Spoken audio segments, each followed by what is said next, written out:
বন্ধুরা, প্রচণ্ড বৃষ্টি চলছে।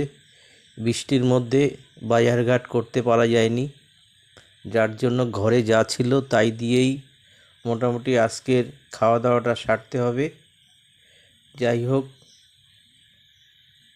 আলু সিদ্ধ, ডিম সিদ্ধ এই দিয়েই আজকের খাবার দাবারটা কমপ্লিট করতে হবে। এই বর্ষার মধ্যে ভীষণ পরিমাণে বৃষ্টি, বাজারে যাবার কোনো কায়দাই নেই। এই ডিম সিদ্ধ আলু সিদ্ধ খাচ্ছি বলে মনে করবেন না আমরা এরকমই খেয়ে থাকি। যাই হোক, কিছু না কিছু তো যা করছি লাইফস্টাইলে সেটাই দেখাতে হবে, যার জন্য প্রত্যেক দিনের খাবার দাবার যেটাই খাই না কেন সেটাই আমাকে দেখানোর প্রয়োজন, বা সেটাই দেখাচ্ছি আপনাদেরকে। খেতে বসলাম দুজনে, এখন খাচ্ছি। খেয়ে দিয়ে মোটামুটি রেডি হতে হবে। বর্ষার মধ্যে ডিউটি যেতে পারবো কি না জানি না, তবু চেষ্টা করব যাওয়ার জন্য।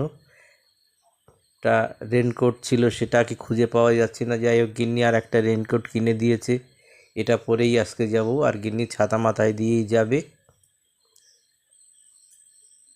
খাওয়া দাওয়া কমপ্লিট। এখন এই দেখুন, আমি রেইনকোটটা পরেছি, রেইনকোট পরেই বেরোচ্ছি।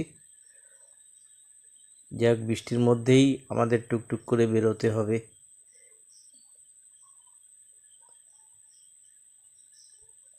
চললাম। ঘরের লাইট ফাইট বন্ধ করি, গিন্নিও বেরোচ্ছে।